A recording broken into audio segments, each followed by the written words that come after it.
Exam देकर के बाहर आते हैं, एक बड़ा खुशनुमा माहौल होता है। अच्छा मैंने बेहतर पेपर दिया है, अच्छा रिज़ल्ट होगा, सब कुछ अच्छा होगा, सारे सपने देखने लगते हैं। तब तक में बात खबर आती है कि अरे जो क्वेश्चन आपने दिया सॉल्व किया वो कई तरह के छात्र सुसाइड कर लेते हैं, मानसिक विकार से ग्रसित हो जाते हैं, माता-पिता एक्स्ट्रा चिंतित हो जाते हैं। गरीब वो है जिसके पास विकल्प नहीं है, विकल्प विहीनता है। वो बड़े कठिन परिश्रम करते हैं, माता-पिता का जो गरीबी से मेहनत और मजदूरी से अर्जित थोड़ा हुआ पैसा है, उस पे वो चाहता कि जल्द से जल्द सफलता लेके अपने माता-पिता के। भरत तिवारी जी का एनकाउंटर नहीं, वह पुलिस के द्वारा हत्या है। आज अभी कुछ देर के बाद मैं भी जाऊंगा भरत तिवारी जी के घर पर, पीड़ित परिजनों से मिलूंगा, माता से मिलूंगा। यह सोचिए कितना बड़ा दुर्भाग्यपूर्ण बात है। बस सरकार अपनी नाकामी को छुपाने के लिए इस तरह के इनकाउंटर, हरा गमछा, लालू जी का सिक्योरिटी को वापस करना, राबड़ी जी के आवास को खाली करवाना, अनर्गल बयानबाजी करना, ये सब उसका एक सोची समझी सारी इस तरह की घटना निश्चित रूप से मानवता को शर्मसार करने वाला है। हमारा देश माता बहनों का सम्मान करना जानती है, लेकिन जो व्यवस्था अभी कुछ दिनों से चल रही है, बहन बेटियों को जिस तरह से बेइज्जती का सामना करना पड़ रहा है। खगड़िया में एक मासूम बच्ची के साथ क्या हुआ, बलात्कार हुआ, उसका कोई इंसाफ नहीं है। भागलपुर में क्या हुआ, कोई इंसाफ नहीं। दरभंगा में क्या हुआ, इंसाफ नहीं। पूर्णिया में क्या हुआ, कोई इंसाफ नहीं। ताकि लोग बैठे हैं, मंत्री बैठे हुए, मुख्यमंत्री बैठे हुए, वो हवाबाजी में लगे हुए हैं। हम ये कर रहे हैं, हमारे राज्य में ऐसे होगा, वो कर रहे हैं, ये कर रहे हैं, सिर्फ हवाबाजी। तो हवाबाजी नहीं, लोगों को विश्वास जीतना पड़ता है।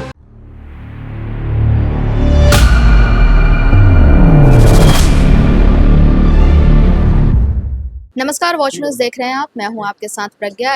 आज हमारे साथ बातचीत करने के लिए मौजूद हैं आरजेडी के विधायक गौतम कृष्णा जी। पहले तो सर बहुत बहुत स्वागत आपको। शुक्रिया।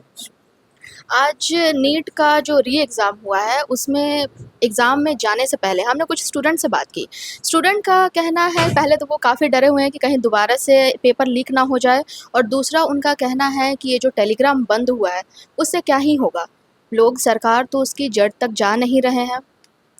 निश्चित रूप से ये दुर्भाग्यपूर्ण है कि जो बच्चे बरसों मेहनत करके माता पिता के स्वप्न को साकार करने के लिए अपने जीवन का एक संघर्ष को चुनते हुए उस पर अच्छा से सफलता हासिल करने के लिए मनोयोग से जाते हैं, जब एग्ज़ाम देकर के बाहर आते हैं, एक बड़ा खुशनुमा माहौल होता है। अच्छा मैंने बेहतर पेपर दिया है, अच्छा रिज़ल्ट होगा, सब कुछ अच्छा होगा, सारे सपने देखने लगते हैं।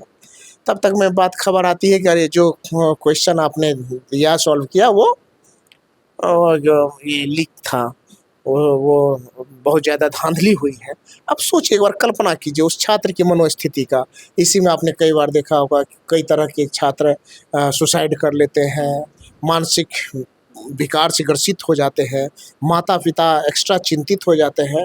यानी शरीर की परेशानी, आर्थिक परेशानी एक अलग से झेलना पड़ता है, और यह पूरे समाज के लिए और देश के लिए बहुत दुर्भाग्यपूर्ण होता है।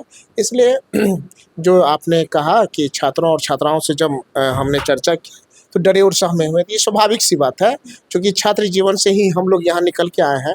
तो लगता है सही में यह व्यवस्था का दुर्भाग्यपूर्ण है, और इस तरह की परिस्थितियां अगर हम लोग बार बार पैदा कर देते हैं, सिस्टम के लोग पैदा कर देते हैं, ऑफिसर पूरा करते हैं, मंत्री करते हो या मुख्यमंत्री हो या प्रधानमंत्री हो, तो मैं ये कहता हूँ यह किसी भी देश के लिए दुर्भाग्यपूर्ण है, दुर्भाग्यपूर्ण। उनका कहना है कि अमीरों के बच्चों के पास पेपर चले गए और यहाँ पे हम मिडिल क्लास वाले पिस रहे हैं जो ईमानदारी से मेहनत कर रहे हैं। अभिभावकों का कहना है कि एयरफोर्स से क्वेश्चन आ रहे हैं तो उससे क्या ही हो जाएगा। निश्चित रूप से यह चिंता उनका स्वाभाविक है, जेन्युइन है कि अमीरों को तो बहुत फर्क नहीं पड़ता है, क्योंकि उसके पास विकल्प होता है। गरीब वो है जिसके पास विकल्प नहीं है, विकल्प विहीनता है। वो बड़े कठिन परिश्रम करते हैं, माता पिता का जो गरीबी से मेहनत और मजदूरी से अर्जित थोड़ा हुआ पैसा है, उस पे वो चाहता कि जल्द से जल्द सफलता लेके अपने माता पिता के स्वर्णिम भविष्य का निर्माण करें, ये उजागर करें, उनके कष्ट को मैं हर लूँ। लेकिन जब कष्ट को हरने के बदले खुद कष्ट देने रहे हैं, मान लीजिए फिर से एग्ज़ाम होगा, फिर जाना पड़ेगा, फिर आएगा, तो ये चिंता स्वाभाविक है। और मैंने पहले ही कहा कि इस तरह की व्यवस्था में अगर हम लोगों को बार-बार सामना करना पड़ता है, फिर से एग्ज़ाम, ये सिर्फ़ नीट ही नहीं मामला, बीपीएससी देखिए, एडीयू देखिए, उसके बाद हर एग्ज़ाम में हमको लगता है सिपाही सब में ये हो रहा है। तो यह निश्चित रूप से चिंताजनक बात है। ये तो हुई सर धांधली की बात। अब देखिए अपराध काफ़ी बढ़ा है। अब भोजपुर वाली घटना देख लीजिए कि हाफ इनकाउंटर हुआ, उसके बाद जो ये भरत तिवारी है उनकी मृत्यु हो जाती है और वहाँ पे लोग सड़क पे उतर जाते हैं। उनका कहना है कि उसका कोई क्रिमिनल रिकॉर्ड नहीं था, उसके बावजूद उसका जो है फेक इनकाउंटर हुआ है। भरत तिवारी जी का एनकाउंटर नहीं, वह पुलिस के द्वारा हत्या है। आज अभी कुछ देर के बाद मैं भी जाऊंगा भरत तिवारी जी के घर पर, पीड़ित परिजनों से मिलूंगा, माता से मिलूंगा। यह सोचिए कितना बड़ा दुर्भाग्यपूर्ण बात है कि अगर आप कहते हैं, पुलिस कहती है कि वह मानसिक रूप से विक्षिप्त है, तो विक्षिप्त आदमी को, बीमार आदमी को इलाज करवाया जाता है कि हत्या की जाती है। एक दूसरी बात, अगर उसका कोई क्रिमिनल हिस्ट्री है नहीं और समाज के लिए वो मांग कर रहे हैं, प्रशासन से मांग करते हैं, अपने आसपास बसे हुए गरीब कमज़ोर वंचितों के लिए वो अधिकार की बात करते हैं, प्रशासन से सवाल करते हैं, भ्रष्ट अधिकारियों से सवाल करते हैं, ये कौन सा गुनाह हो गया? ये कोई गुनाह नहीं है। बस सरकार अपनी नाकामी को छुपाने के लिए इस तरह के इनकाउंटर, हरा गमछा, लालू जी का सिक्योरिटी को वापस करना, राबड़ी जी के आवास को खाली करवाना, अनर्गल बयानबाजी करना, ये सब उसका एक सोची समझी साजिश है ताकि लोग उलूल जुलूल की बातों में फंस जाए और वाजिब मुद्दा से उनका ध्यान भटक जाए। रोजगार के मुद्दा, भ्रष्टाचार के मुद्दे, कल कारखाने के मुद्दे, पलायन रोकने के मुद्दे, ये सब पर से बहन बेटियों की सुरक्षा का मुद्दा, अपराध का मुद्दा, अब से लोगों का ध्यान भटक जाए।